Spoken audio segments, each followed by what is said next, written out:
Rucker Moses and Theo Gangi. Good evening and welcome to the show. How are you? Doing well. Good evening. Doing well. Excellent. Thanks for having us. It's a real pleasure.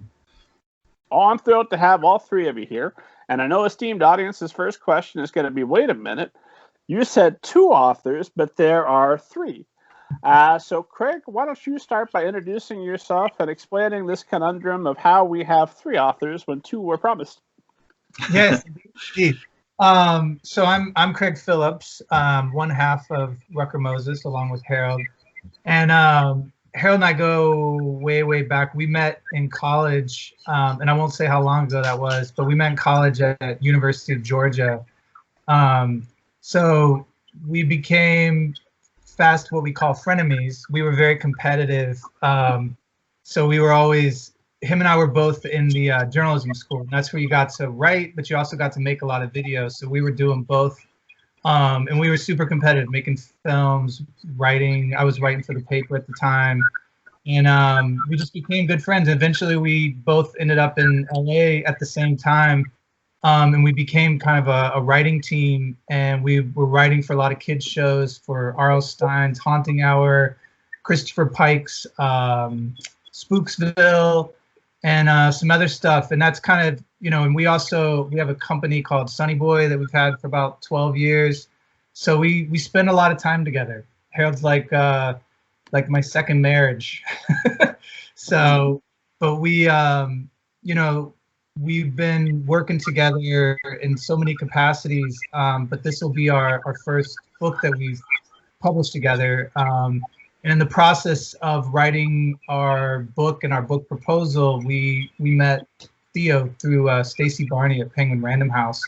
And she kind of put us all in touch, and we've all become good friends. We've known Theo for years now as well. So that's my side of the story. So you guys met in Atlanta and then both ended up in LA completely independent of each other? Yeah, actually, it was Athens, Georgia. Yeah. And then I moved to Los Angeles, and then I think like a month later, Craig was there too, just by happenstance. And then we ended up, he called me up and told me he was there to collect some money I owed him. And I was like, oh, well, you're 2,000 miles away. He said, nah, man, I'm just down the street.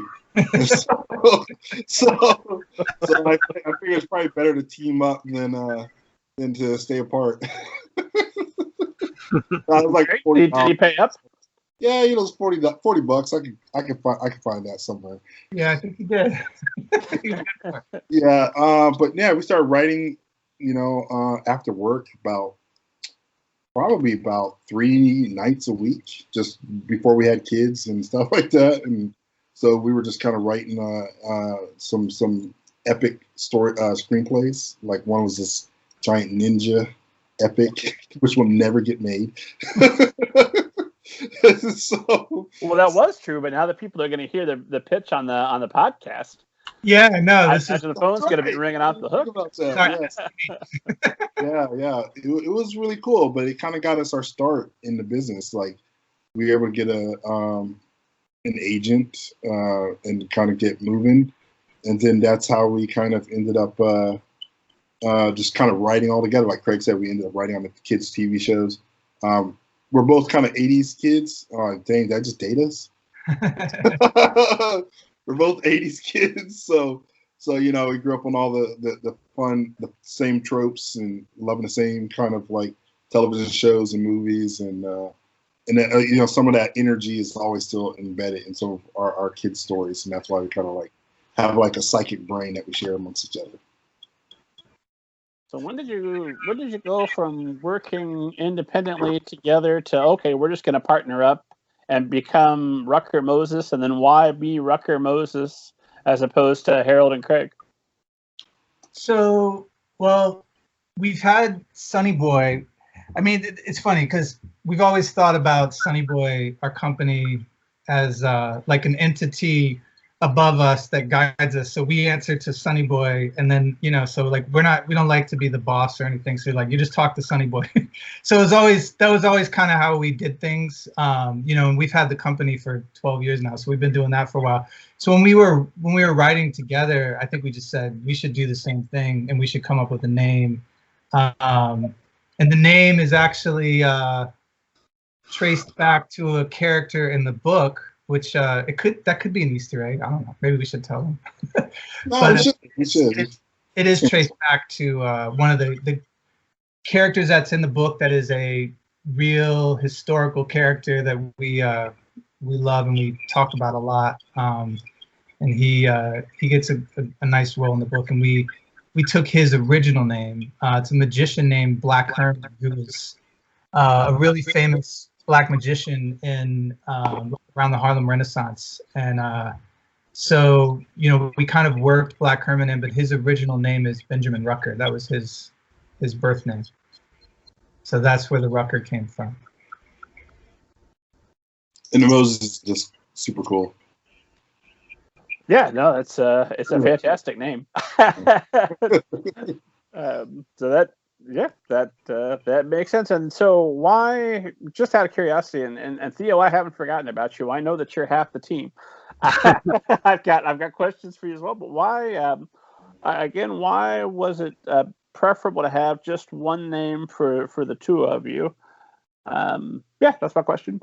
Again, we truly do kind of like share like this common brain. Like it's very interesting. It's like sometimes like I can say something and Craig has already thought it, and vice versa. So it's sort of like, in a weird way, when we're writing together, as frenemies, we became friends. and so we've kind of like learned how to like really kind of understand how each one of us thinks. And so it's just kind of cool to kind of take some of the ego out of a scenario and kind of say like, hey, we're trying to make like something that's better than us as individuals, and kind of go for like a common goal. So like SunnyBoy was that for our video work. Rucker Moses is that for the novel work. And it's on the checklist too, the bucket list pen name. Got, And it's just we like a little bit of anonymity, but I guess that's not going to happen. Yeah. That makes 100% sense, because how could you get completely tied into it as Harold or as Craig individually if Rucker, this guy's going to get all the credit anyway? Yeah. That makes 100% sense. Yeah. And then Theo, please give us kind of an overview of your background, and then how do you meet up? How you guys get introduced? You said through an editor. Yeah. So so I was a novelist. I was I still am a novelist, I guess. I had written some crime novel and sort of the post-apocalyptic kind of thing, and I was working on a book for young readers, and it was really my old friend and editor Stacy Barney who brought us together via Kingston. I guess Kingston really brought us all together because the idea was something she really thought I would connect to, and she was really right. So so there was this sort of like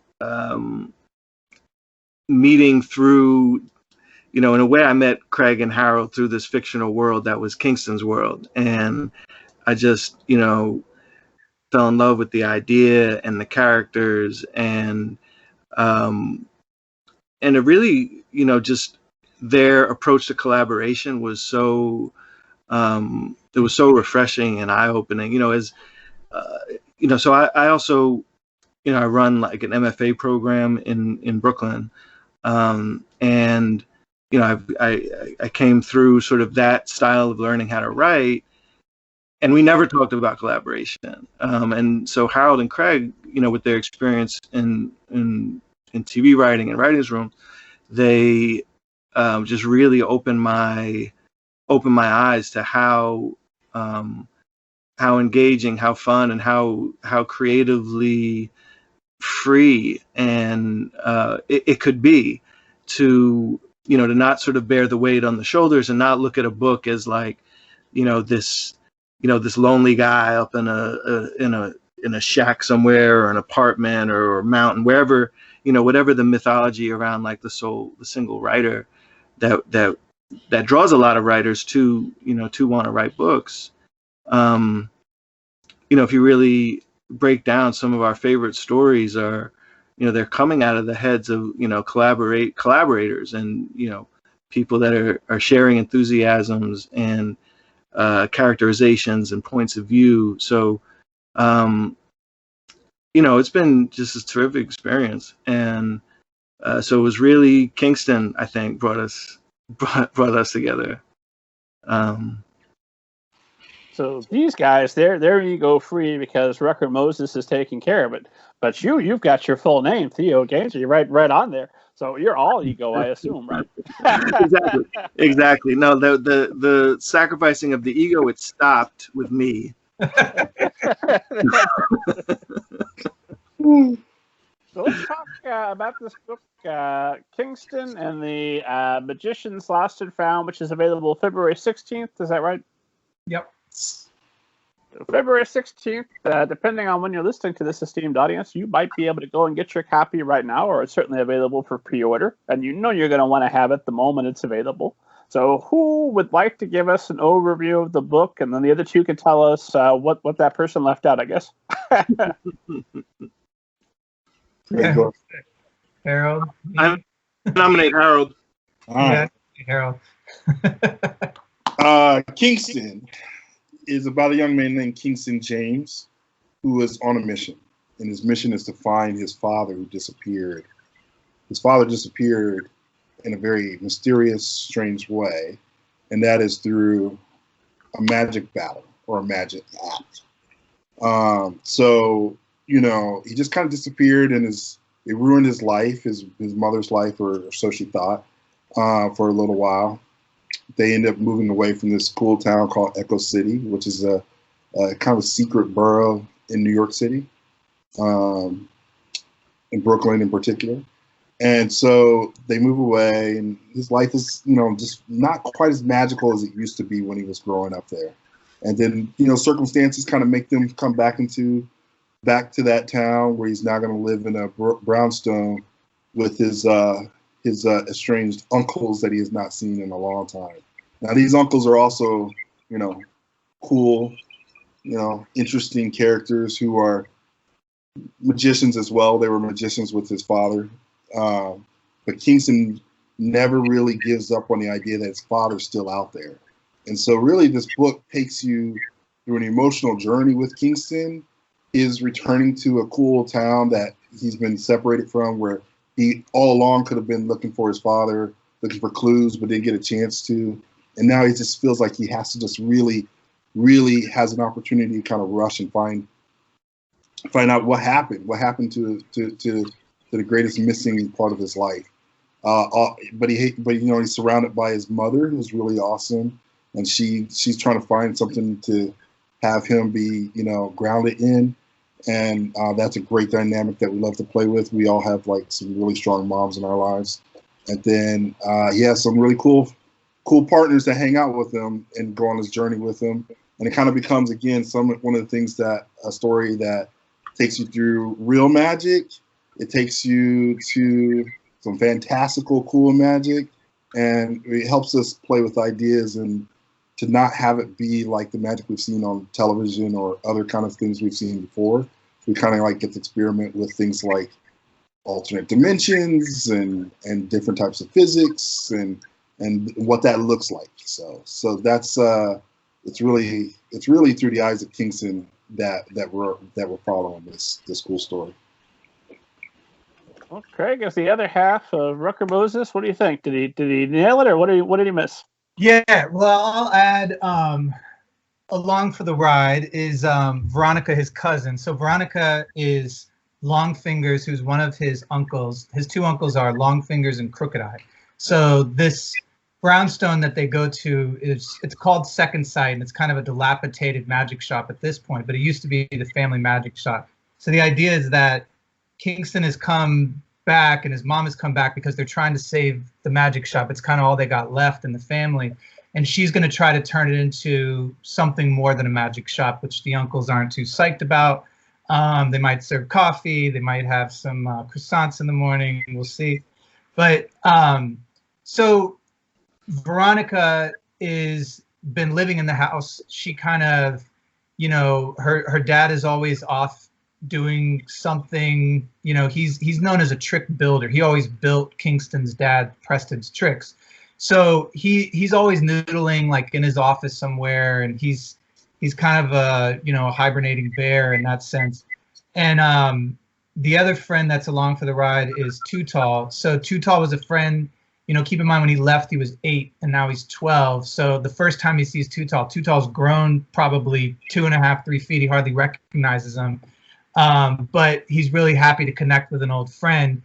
And immediately those two kind of get pulled into his world. The first place he wants to go when he gets back is to the Mercury Theater, which is where his father disappeared. And like a lot of things in Echo City, it's dilapidated. There's a hole in the roof.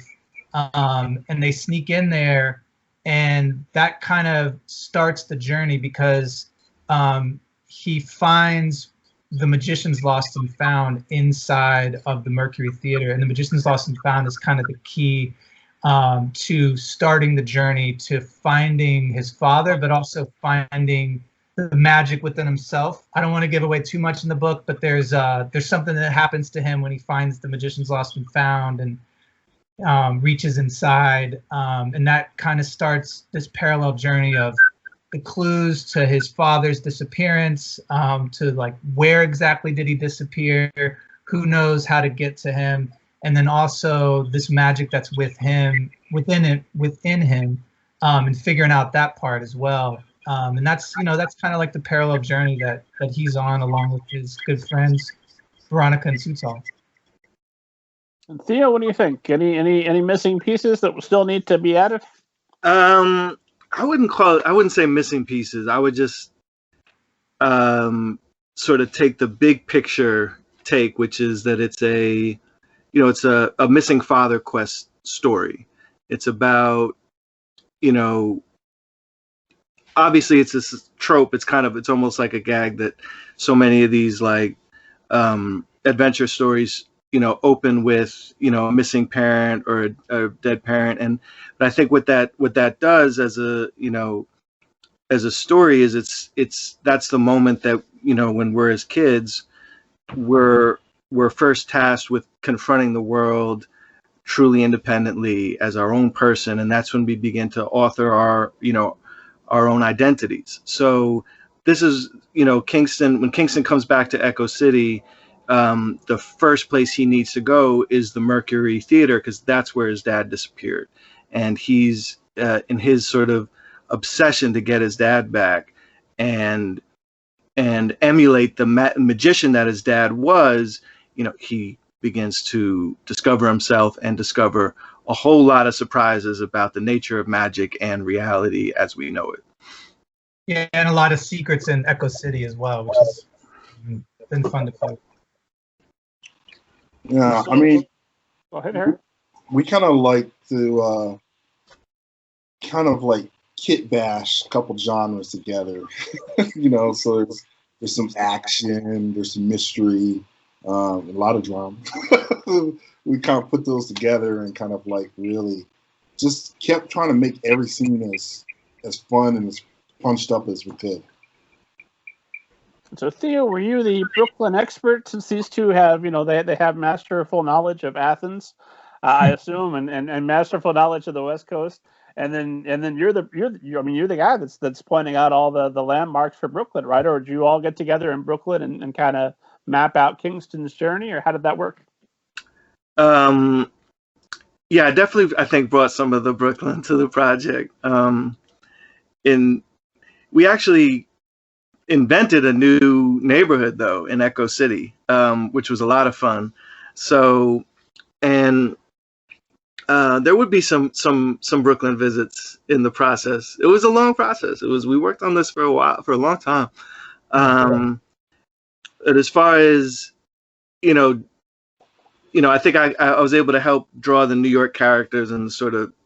I'm like, I don't know how many generations. My dad was born in Brooklyn, and my mom in Yonkers. I don't know. It's not Brooklyn, but it's New York. So I have some familiarity with the personalities and the voices and that kind of thing.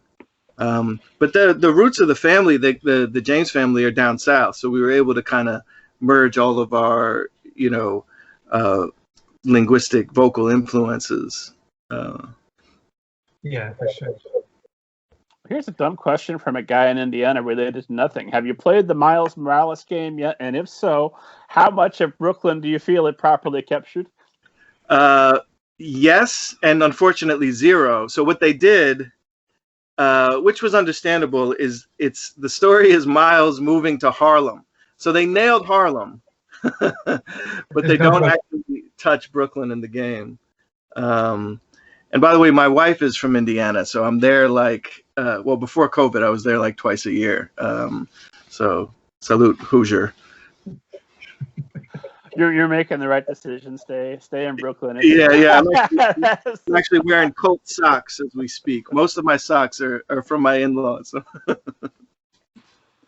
Okay, so how, Greg? I'll toss this over to you. How long does the process take? What's the start, and what do you start with? Is there some sort of formal outline, or just an initial one-sentence pitch? What are you guys building on? Yeah. So. Well, I'll walk you back a little even more, because like the process of Theo coming into this was interesting in that we had written and submitted to the publisher. I think we had like 4 or 5 chapters in our proposal. And it was interesting when they brought Theo on. Theo took those chapters and put them back to us in first person. So we had written everything in third person. Theo went into Kingston's head, and now we have everything, all the beats are there the same, but now we're in Kingston's head, which was pretty brilliant. And I think it really gave a voice to it that we didn't see before. So, that was kind of the beginning of our process all working together, is, Theo flipping it on its head and us seeing it in a new light. And then the next step of that process, I think we wrote a 80,000 word first draft of this. So that was interesting. And it was kind of like laid out. And I'll say there was a few things that in that process we learned. And, one thing we forgot to mention is that originally this had started as a TV pilot that Harold and I had written. Okay, so magic battles was a big thing. And like him actually physically learning magic was a big thing that we wanted to show, which is a great visual thing, right? It's different on the page. Describing someone learning how to do a trick, describing the intricacies of a magic battle maybe doesn't play as well as seeing it. So there was some things I would say in that first really long version that we wrote that we learned. And I think like the notes that came back were that the pacing was slow, because I think that we were still kind of married to some of those things that we had done in that first, initially in like kind of the TV show pilot. So we really all came back and we were just, we almost started from scratch. I won't say we wiped everything out, but we definitely went back to page 1 and started this process again. And that, that initial process of the second time we drafted this was, we talked a lot. We were just talking and going over things and trying to really figure out, like, one of the other things I don't think we nailed in that first draft is where his father went, and like really having a solid foundation of what that was. So we figured out, we kind of figured out that backstory in a big way. And then, the process from there was Theo came out to LA, hung out for a week. I went out to Brooklyn. We're on Skype, or we're on, actually, we never on Zoom before this. We were actually just talking on the phone, and lately we've been on Zoom since COVID. But then, you know, I think the process has been lay everything out, and then we'll just kind of assign chapters. Usually Harold and I are working ahead of Theo, and then Theo will catch up, and the voice kind of stays, you know, in line as we kind of move through it. And it's great because, you know, when we're reading each other's chapters, we'll see things that Theo's doing behind us. He'll see things that we're doing ahead of him. We'll talk about it, adjust, and then we just kind of keep moving through that process till we get to the end. And I'll say for us, you know, coming from the TV world, it's been great. We're writing with a professor. You know, Theo is a professor, so it's been a really great learning process. And it's, you know, I feel like it has been a long process, but where we've gotten with the story and our understanding of the story world, and even getting into book 2, which we're already deep into drafts on, we really understand the world and we understand how it works, and we needed to go through that process to get there, you know. And then Harold, so what when you're converting something that you had planned as a television pilot that's now going to be a novel, what things need to change? Obviously, you mentioned we don't need as much magic training, which I assume some of that might have gotten pared back just because of budget concerns. Either way, but now that you're switching to a novel, what are the biggest differences in how you're approaching this as a novel versus as a television pilot? I would say, you know, there was a lot more emphasis on what's going on in a person's emotional core, you know, kind of writing, staying true and close to Kingston as much as possible. Whereas like in screenwriting, you know, there's a tendency to jump from A story to B story and C story and kind of interweave them. So you kind of like find this rhythm for it to, you know, to have like a nice ending. Whereas in this, you know, it really kind of like really was more about staying close to the heart of what Kingston was after, and which is ultimately his father, and the world would open up, you know, to Kingston and his friends through that journey. And so really, I think we kind of had to get to know Kingston better. Whereas like kind of when you're writing screenplays, you know, it's more like a blueprint to what a production is going to add to that. You know, it's I mean, there's definitely some, you know, techniques, but an actor's going to bring something to that. A director's going to bring something to that. The production's going to happen, and you know, and then you know, so that's kind of how that comes to life, right? So that's the final thing, is what you see on the screen, not what you read on the page. Whereas this is all going to be on the page. So really, it all has to come to life right there on the page. So I would say, like, you know, I'm going to say I learned a lot from Theo. You know, he really helped us really kind of like make a great transition, and he was a great partner to share his knowledge with us. And I would say, you know, like I said, it was a long process, but we all kind of really, really trusted each other and really wanted to work together. And so that is what I found to be interesting. I don't have, you know, friends like Craig that I've been friends with for over 20 years. And Theo is now one of my closest. He's my homie, you know. So just being able to share and trust each other is really, I kind of have to say, is like the foundation to what we really had to learn from going from screenwriting to writing a novel. So Theo, because you are the professor, you're the head of an MFA program with St. Francis, right? Yeah, that's right. But I have to say, I learned, I mean, not to just repeat what he said, but I learned so much from these guys, you know, in particular, how to collaborate and how, and just how to, you know, enter like this, how much fun it could be to write a story like this. You know, I think sometimes in our tradition, we take the whole process a little too seriously.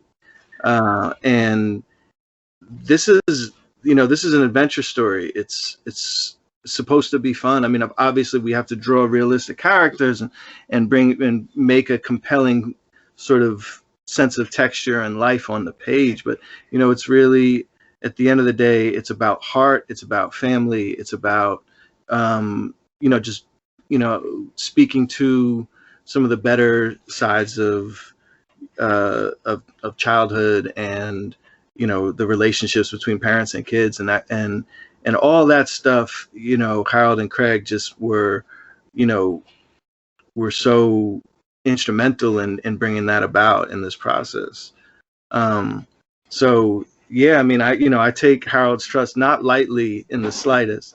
And so it's just it's a pleasure to be in a position like this, where like we have this kind of complement of skills and vision. I think we have so many shared touchstones in stuff we grew up digging, that it was really and little Easter eggs that we kind of folded in the narrative too, from our own nerdy loves as kids, and that we all kind of were able to have as touchstones. So so yeah, I mean, it's it's one thing to teach it, but it's a totally different thing to really to be in the mix of telling stories with guys who are all about telling stories. Yeah. Knowing that some of your current, former, yet to be students are going to be listening, how seriously should we be taking writing? Look, it's a good question. I mean, I don't know. I keep, my students actually give me a hard time because I keep going with these sports metaphors. But that keeps being what's popping in my head. And I remember hearing something about like holding a baseball bat like you're holding an egg or something. And that's sort of the weird way I kind of am responding to your question. It just like, of course, the bat is the most important thing in the world. You can't hit the ball with the bat, but you can't squeeze it either. If you're clutching it too tight or too sincerely or too with too much effort, you don't have that ease in your swing, and you don't have that sense of grace, and then maybe the reader's going to feel the seriousness of your intent more so than the enjoyment that you want them to feel from the story. Gotcha. So what's a good way to guard against that and to make sure that you're handling your egg bat properly?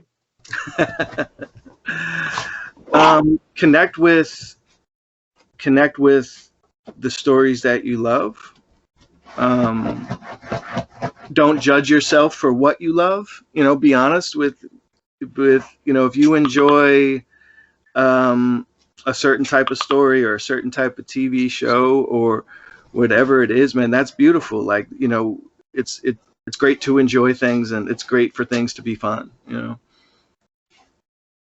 So, Harold, pivoting back to you, how does this collaboration work in a practical sense? Is it somebody sits down and writes a chapter, somebody else writes the next chapter, and you go on a round robin, or everybody does their own individual draft? Well, it's interesting. So, like I said, initially, Craig and I pinned so much together before we met Theo, and then of course it changed when Theo really brought Kingston's voice forward through the first person.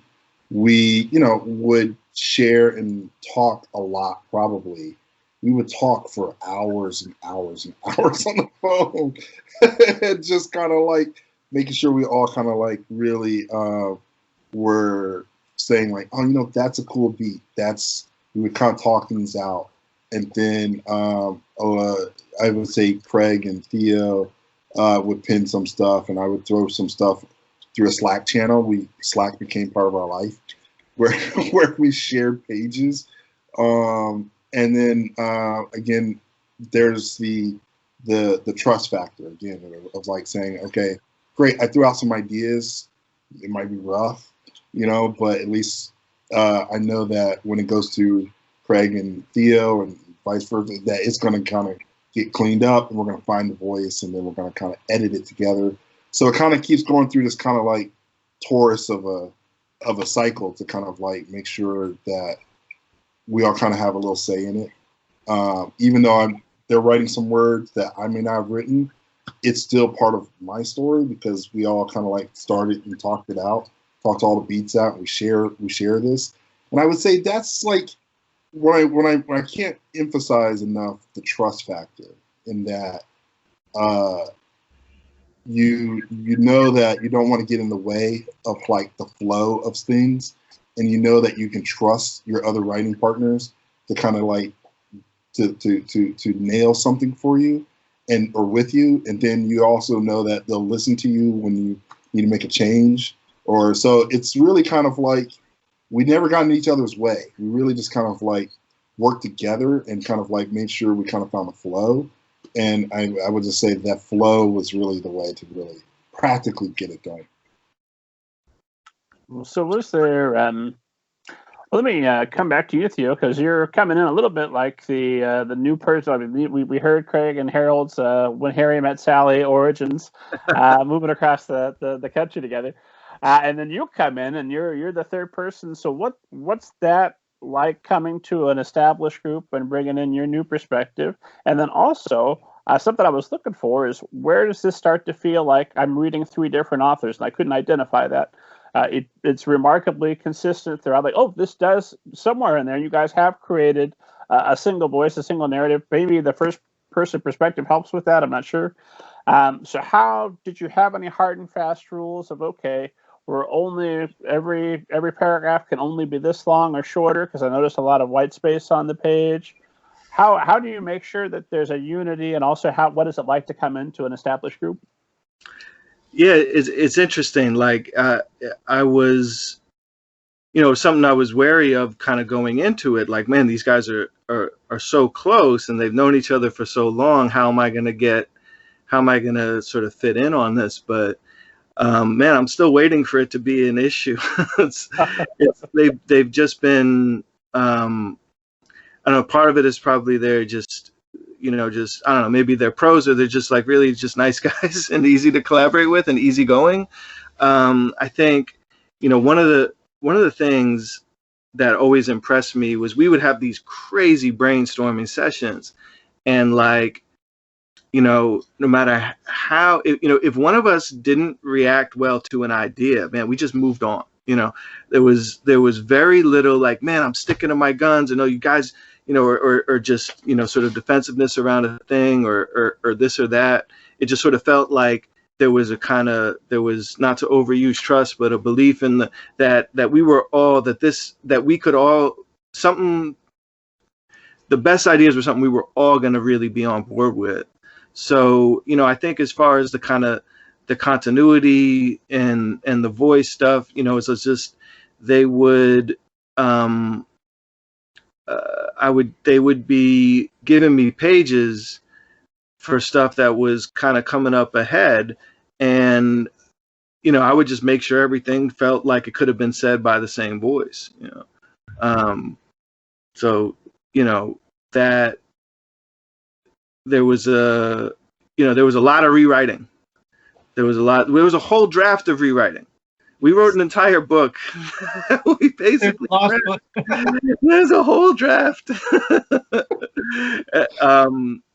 which is definitely a lesson that I try to impart on my students, that you can never be afraid of rewriting. Getting the right idea, and you can wind up with a book in half the time it would take you to fix a draft that isn't working.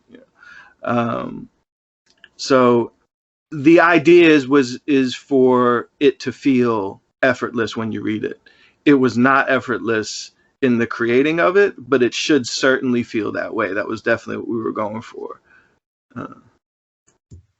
Craig, can you spill the tea? What was the issue with the whole draft that you guys wrote? And then did you check it completely, or did you incorporate parts of it, I assume? Well, it's probably a few things. Like, I remember we were Theo, there was this term Theo kept using, this, we call it the fetch quest.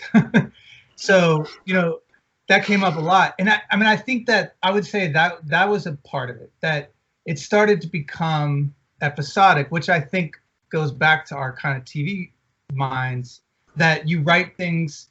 And so, you know, there was a big thing about, you know, Kingston would overcome one hurdle and then we'd go to the next hurdle and then the next hurdle. It started to become really episodic. So I think that's why it was bloated, and I think that's why it was, you know, lacking the emotion that Harold talked about, is that you just started to kind of feel like you were going through these steps to get to something. And I think that's a big thing that we learned in this process, and that, you know, as writers, we learned that you have to follow the character and not what the character's doing. So I think that that's what we took into that next draft, much more so. And it became, you know, it definitely just became so much more compelling, and that you were just really with this kid, and that's all that mattered all the time. It's like anything that felt like it was just weeds and we needed to get it out of the way, we just took it out. So we just wanted to be with Kingston, and we wanted to be on his journey, and we wanted to be in his head, and we wanted to know what he was feeling. And anything that wasn't serving that, we needed to find a better way to get there plot wise, you know. And then there's the pacing. This is a book that moves. I mean, it does not slow down. There's no long sequences where Kingston sits and contemplates the meaning of the universe. Like, nope, we got to go. Let's do this. The chapters seem pretty short, pretty not uniform, but there does seem to be a certain rhythm. So, Harold, I'll toss this one over to you. How did you guys go through? And was that something you just worked out through the multiple drafts? And also, when did you decide how to end each chapter to make sure you had some kind of hook to keep your reader on the line? Mm-mm. Yeah, we did talk about hooks at the end of chapters. I mean, you know, I'm not going to say we didn't come up with something like that. We did. That was a kind of a rule, you know. It's like trying. Again, you want everything that you're going to make a chapter. You want it to kind of have a beginning, middle, and end. You want it to feel like it was worth reading that chapter. So we definitely really wanted them to have either a realization or some new information came to light that would make you really want to kind of keep going further. And again, it was all about his flow. You know, I think getting in the mindset of Kingston, you know, he's obviously much younger than us, so his world is just coming at him.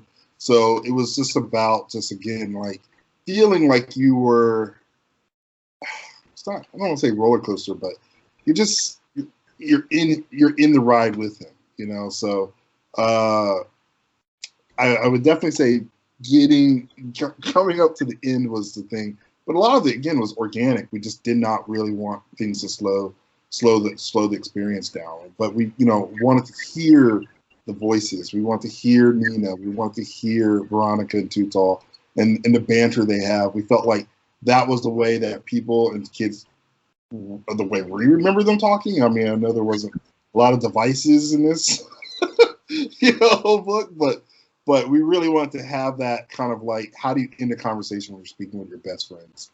And, you know, we want to stay true. And so in that, you know, when you have a really cool conversation and you realize something's happening, and then you realize you want to go there, that was like time for the next chapter. Did you guys do read alouds? Read alouds. Say it again. Did anybody read the book out loud to the others, or did you guys do like a little cast reading? I don't think we did that too much. I've read chapters to my son for sure. He's, you know, like we were talking earlier, he's 7 now, and he's starting to read a little bit on his own. But I definitely would, when we were kind of chopping things up, I mean, that was definitely my best audience, was hearing or just watching him, you know, because you could see like if it's working, you know. So yeah, that's about all the reading out loud I did. Yeah, I didn't read out loud, but if I was having fun, that's when we knew we were in the right place. It's again, it was just so much fun collaborating, so much fun talking with each other, and then from there you realize like, oh yeah, it's this really cool nugget. Let's like see how we can make that pop on the page. I think I do remember one of the key things that for the second draft was that we added the ticking clock. Yes. Yes. That really, so it was because we always had the Watch of 13 was always in the book, but then in that we were like, you know what, let's take that and make that Watch of 13 be, by the time this thing runs out, everything's going to be terrible for everything. And that really helped with the pacing, right? And it just felt like, all right, and then, man, they did the coolest thing with the book and put that Watch of 13 on all the chapter headings.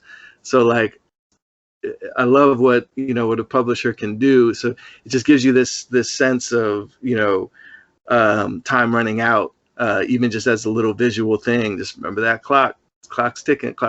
And that definitely sped the pace up for us. And Craig, you mentioned there's already a second book that you guys are back together working on. So yeah. the band's still going strong. Yeah. Was that a concern through book one, where let's make sure that we've got enough breadcrumbs for book two, or was it if book one doesn't work, we don't have to worry about book two, so let's get to it when we get to it? How far in advance did you plan? It's funny. So, like Theo just mentioned, some of the things that we discovered in the second draft of book one became huge parts of book two. And like I feel like that process of getting to that second draft, I mean, I feel like when we hit book two, we were going, like we got into a really good space with it, and we knew, and we created this, I mean, we riffed on Echo City, and I think Echo City came about because at the time I was living in Echo Park, and there was no intention to put anything Echo themed in there at the moment, like when we first started, but that became the whole world that is kind of underneath the surface of the story in Brooklyn. So I think for book two, all that work that we did just kind of launched us right into it. Allowed us to really have the tools to start a new story in a really interesting way. And we're really excited about like the beginning of that second book, and kind of Kingston living in a moment that we only hear about in the first book, but then actually getting to experience that in the second book in a big way. And then really opening up the possibilities to what's out there in this world that his father disappears into. So all that work happened when we had to kind of go back to the drawing board and figure things out, and I think it paid off when we had to kind of get into the second book pretty quickly after this first one. So yeah. And do you have like some sort of outline? Okay, we're going to go 10 books, and here's the plans for them, or is it let's finish book two and see where we're at, and then we tackle book three? I think we do have plans for sure. Yeah, we know that there is we broke the world open in book two, so there's a lot of possibilities, and I feel like we're completely prepared to go into multiple stories, and it's a lot of it is we really opened up some of that backstory that we had written with Black Herman, who we just love, and we've like done so much research on him, and getting to create like our fictional version of him, and making him such a big part of Echo City and the ties of him to Kingston's dad and Kingston's uncles and what they were doing as kids, and just just getting to explore this family lineage, of which we don't even really touch on too much, but it really comes back to the core of why this father and son are connected, and I think we've opened that up, and yeah, we could do a lot of books if they give us the opportunity. With multiple stories, could you guys ever see each of you take take it in a different direction? Everybody gets their own Kingston book, and then maybe you come back together, or is it the magic with all three of you there for the whole run? I'd say it's magic, all three of us together. We like Honestly, there's a lot of pressure. You'd have to say that with the other two here, right? Also, like hanging out together too. It gives us reasons. Like we always talk about our wives, or like, what are you guys doing? You're talking about alternate dimensions and like, and we're like, we are getting paid to do this. We have to do this. I'm working. Work. No, yeah, I agree. It's been, I can't imagine being in this world without the team. Yeah. Christy, you've got multiple mysteries available for adults. Were you working on your own projects in between while one of the other two was doing their revision? Were you guys able to work on? Were you all waiting on somebody to continue going on Kingston straight through, or were you all working on separate projects as well? And let's say, Theo, you answer first. Sorry. Yeah, I mean, I was able to get some ideas in, but it was the kind of thing where every time there was a little bit of a break where you get a little momentum going, Kingston would come back into the focus.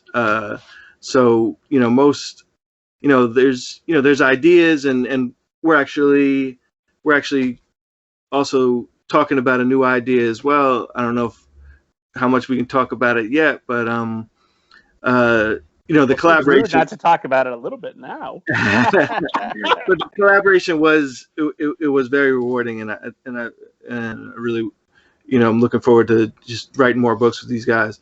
And of course, I have my own ideas and projects, but it's hard to get a lot of momentum because this was a very involving kind of process that just, and obviously not just the first book, but there's a whole nother book that is essentially written.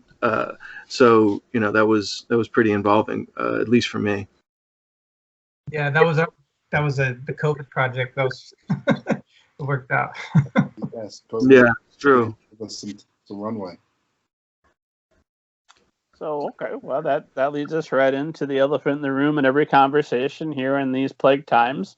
What are you doing to go out and market the book, since I assume book tours to individual bookstores are limited, probably?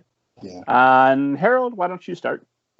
Well, I mean, going places in person is a difficult task now. Hopefully that'll change. We're really praying for that. But Craig and I also, own a visual effects / production company, marketing company. So it's some kind of creative think tank company. So we have a lot of we brought a lot of our skills to the table.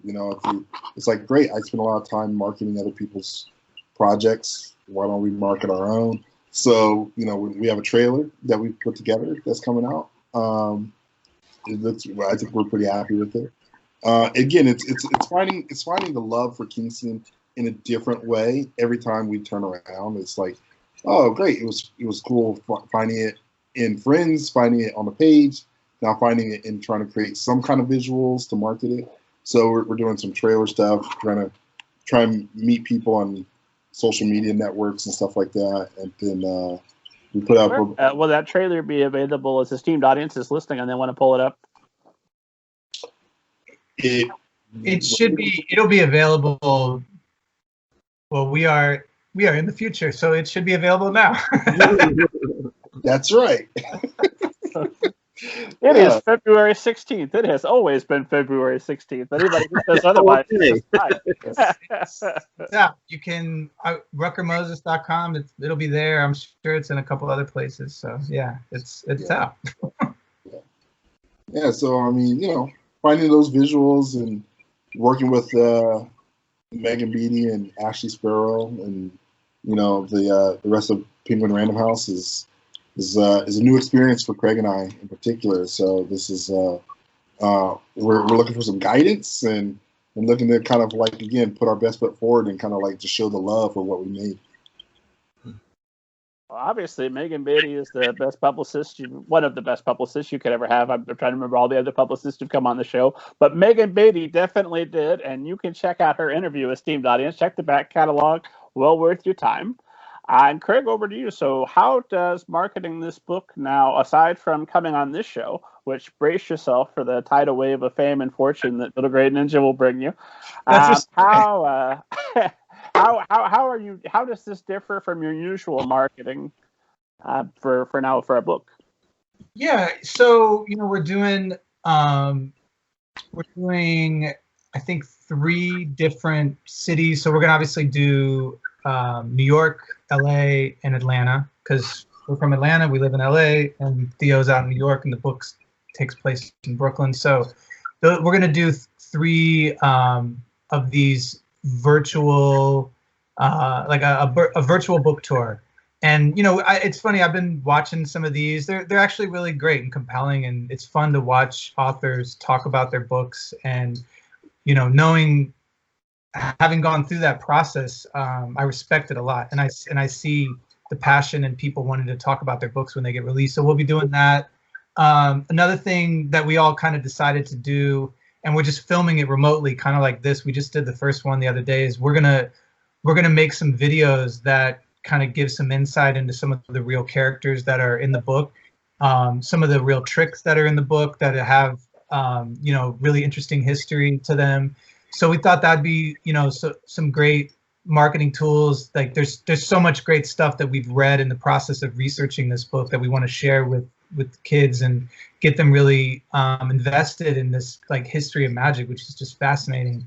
And then also a lot of magicians that people don't talk about, like Black Herman or Richard Potter, or all these really amazing Black magicians that we're kind of trying to bring to the forefront and create our own mythology around them. So we're going to do some of those videos.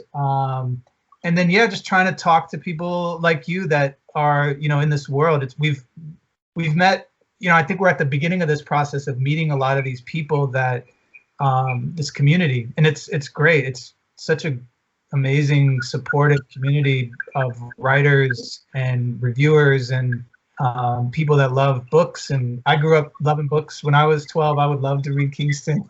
So it's good to know that all this is out there. I didn't have access to anything like this when I was a kid, so it's amazing. Theo, you of course are the expert, I assume, at book marketing, having marketing multiple mysteries before now. What things are anything additional that you're doing or have done that works well for marketing books that listeners might write down and go and do likewise? Well, definitely, writing for, this blog or that blog about, the writing process, getting articles published and, on topics that relate to the book, I guess is the only thing I could kind of add to, the incredible visual work that, Craig and Harold are able to, produce and put together. Just that, readers tend to read. So, it's, there's going to be eyes on book related websites and if there's an interesting tie-in, to your book, famous unheard of magician, for example,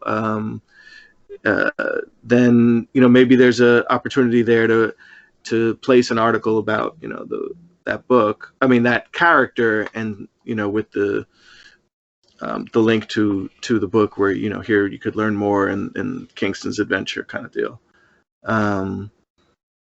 But it's such an interesting question, and it's such an evolving answer.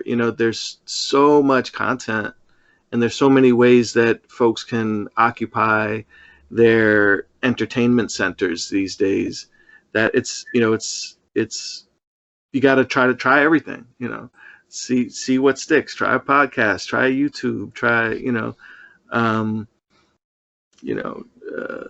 just try to get in front of people. Well, hopefully by the time book two's out, or book three at the latest, you'll be back to doing some in-person stuff. You guys can go do some school visits, and Yeah. that'll be good too. Yeah, we Let love me it. ask you this because I know, Theo, you've written for some shows on Netflix. Is that right? Yeah. The New Legends of Monkey, um, which is a fun kind of action fantasy show as well. Uh, So could there be kind of a fun scenario where this starts off as a pilot, becomes a book series, and then eventually you guys are pivoting back, planning for the Kingston movie or the Kingston TV series or the Kingston series of TikToks? I don't know. That's how we planned it. Yeah. the Kingston TikTok, that was always the goal from the beginning, right? Yeah. We're very interested in that, and Harold and I have been filmmakers. We've made TV shows, films, short films. We're pretty steeped in that world, so yeah, we think about it and talk about it a lot. For sure. Kingston occupies so much brain matter. It's insane. If you're ever talking to somebody, I assume, about young adult television, all you have to do is say Christopher Pike, R.L. Stine, and everybody in the room sits up. Don't go on. Yeah. That was a lot of fun writing for those too. A cool process doing that. Because like with that R.L. Stine show, there was some times where there was stories that he had written, but for the most part, him and the producers and head writers, Billy and Dan, who are great, they just kind of wanted you to, it was all anthology, so they would just want you to come up, they would just say, pitch us the craziest ideas you can think of that we could, shoot within reason, So, we were coming up with like, what if there was a mascot that was eating children, or what if there was, so we just throw all kinds of crazy stuff at them, and it was usually, what was funny in that process, it was usually that idea that we thought was too much, but we're like, we'll throw it out there anyway, and that was always the idea they went for, so that was a good lesson, and I think we got to meet R.L. Stine in that process, and it was really cool. It was fun. And Jane Starks, and Jane we met Jane, who kind of, Jane Stark is the godmother of this whole thing. Yeah, she put us all together. Here is a complete right turn, because the esteemed audience knows that I ask everybody, and we're not getting out of this until I ask each of you if you've ever seen a flying saucer and or a ghost. And Harold, why don't you start? Whoa! I saw the look on your face. And I knew what Oh, wow. I've never seen a flying saucer. I absolutely would love to. Have I seen a ghost? I believe during the pandemic I met a spirit. Yes. It was like an orb of light. It was very comforting. It was really cool. It still sticks out in my mind. And I was I wasn't asleep, but I was almost there. And so yeah, that was interesting. You were in your bed or falling asleep at your desk, or? I was in my bed. I was just kind of like, sort of just sitting up thinking, really. And then right before I was about to fall asleep, then it sort of felt like a voice spoke to me, and I kind of saw this extremely bright orange light off of my center view, but it wasn't to the point where I could where I needed to close my eyes and look away. It was just kind of like a warm, comforting thing. So I chalked it up to being a spirit and something that was like. I recently, not long ago, had lost my brother, and so I felt in a way that maybe he visited me. Well, I'd say save it and work that into a project. But now you've said it on a podcast, and there's like 10 different versions of that story being composed as we speak now. Absolutely. It was yeah. So I mean, that's a new occurrence for me. And I am sorry to hear about your brother. Yeah. Craig, how about you? Flying saucer, ghosts, both? Okay, so I do not think I've seen either, but I will tell a story. That like this is the best UFO story that I've got.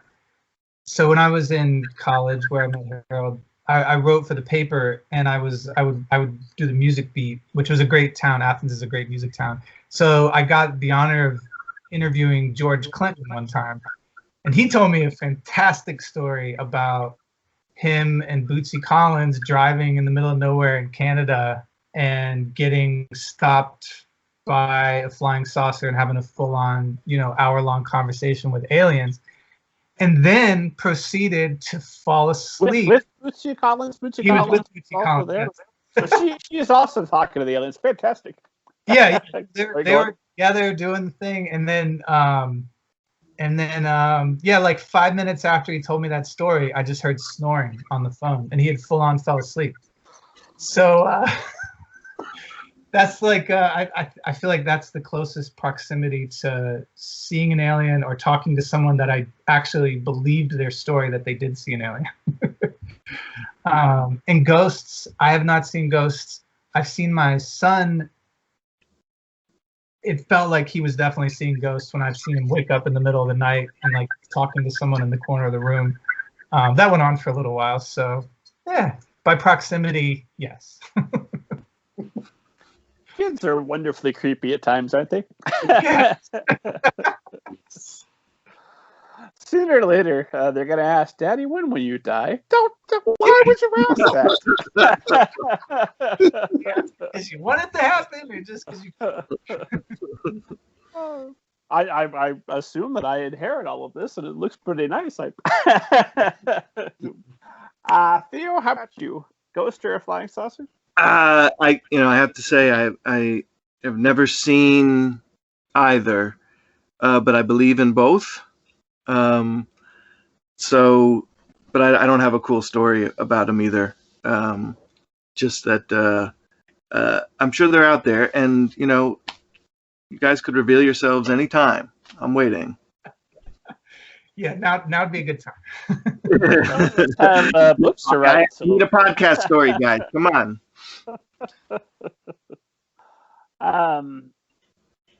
Well, I'll tell you what. I'm watching our time, and I see that it's flown away from us, as it always does when we're having fun. And I so appreciate all three of you gentlemen making the time this evening. I'm going to end with this question. I try to always end with some version of if you could go back toward the start of your career and give yourself some advice that maybe would have made a difference for you, would have made things easier for you, and would make things easier for all the writers listening. And Theo, we'll start with you since I think we opened with Craig, and our last question went to Harold. I think I'm fairly starting with you, and have kept things relatively balanced. Feels good. What advice would you give yourself? All right, fair enough. I would tell myself it's okay to love the things that you love. That there's so much baggage sometimes that goes into who we think we're supposed to be as writers, and what a writer is supposed to be as a role in the world, or a role in society, and that it's about stories, and it's about loving those stories, and to read everything and read the things you love, and just be true to that. Be true to that. And that's what I'd say. And Craig, over to you. Yeah, I think for me, so there's this great moment in this that I love, Attack the Block, right? It's a great movie. If you guys have seen it before, with a young John Boyega. But there's this moment where everything is coming to a head, and there's all this anxiety about what's about to happen. And John Boyega is just like the most stoic person ever, and he just looks back at everybody and he says, "Allow it." And I think that would be my advice to myself, is that I'm not in control. Just allow it to happen, and work hard, obviously, all the time. And I know, like, Harold and I have been through so much and so many things, like, in our careers that we never saw happening. But I think we had to kind of let go and realize that you just have to allow it to happen. Whatever it is, it will happen. and then and I feel like that's really freeing for me to kind of think like that day to day, because I look back on years and like where things are now, where things were, and it's all like how I never imagined it to be, which is amazing and wonderful and fascinating, and it will continue to be like that. So yeah, that would be my advice back at the beginning of my career, is just allow it and check out that movie. And Harold, bring us home. All right. So when I started my career, there was a rule that I definitely established for everything going forward, and that is to live my life without regret. I never wanted to go to the grave saying, "Gosh, I regret I did that, or didn't do that, or didn't experience this." I would do whatever I could to live a life without regret. That's cool and all, but what I would tell myself now, if I could go back in time, would be make sure that you have fun while you're doing it, and don't sweat the tough times. Good times are just up ahead. So just kind of like having that kind of mindset and attached to no regrets, I think would allow me to kind of like just keep the mind, not getting bogged down when times get tough. When there's always tough times, but to know that there's always a better time ahead, if you just kind of work through it and just have fun. I mean, I think that would help me just a little bit more. Where can esteemed audience find you online, follow you on Twitter, all that good stuff? RuckerMoses.com is for Craig and I.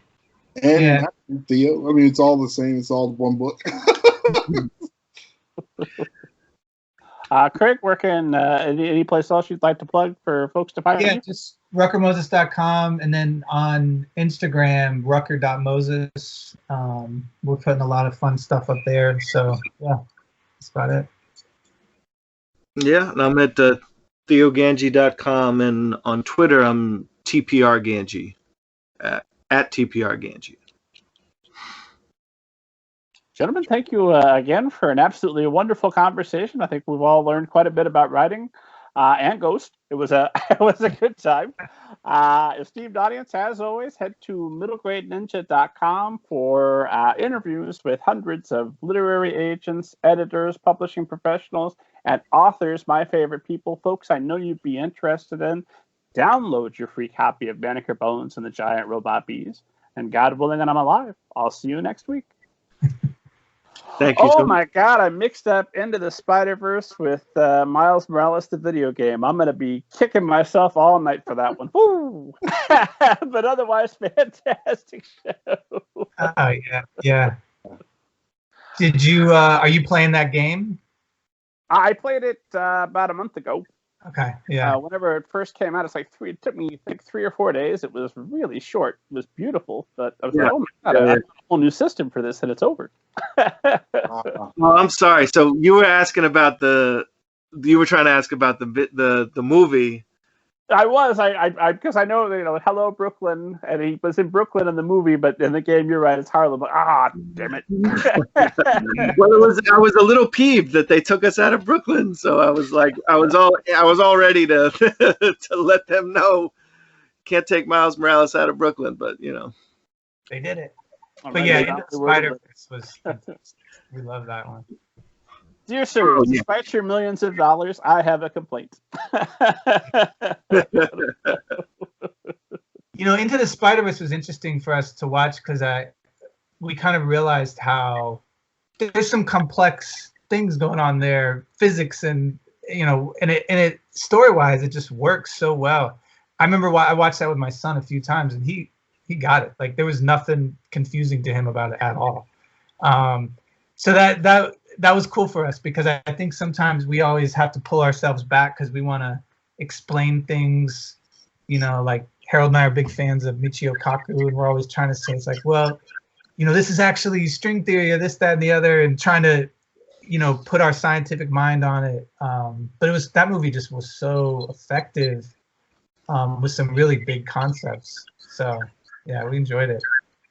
Really admired the way they opened it and gave us the best of Peter Parker right up front for all the fans that are coming in. Like, who's Miles Morales? I was expecting Peter Parker, and then okay, you gave me the thing that I wanted. You did the saving the subway. I'm happy. The upside down kiss. Right. Yeah. You can take me wherever you want. Give me that little bit of fan service, and I'm yours. That Peter B. Parker, man, that added a whole nother layer that I just was not ready for.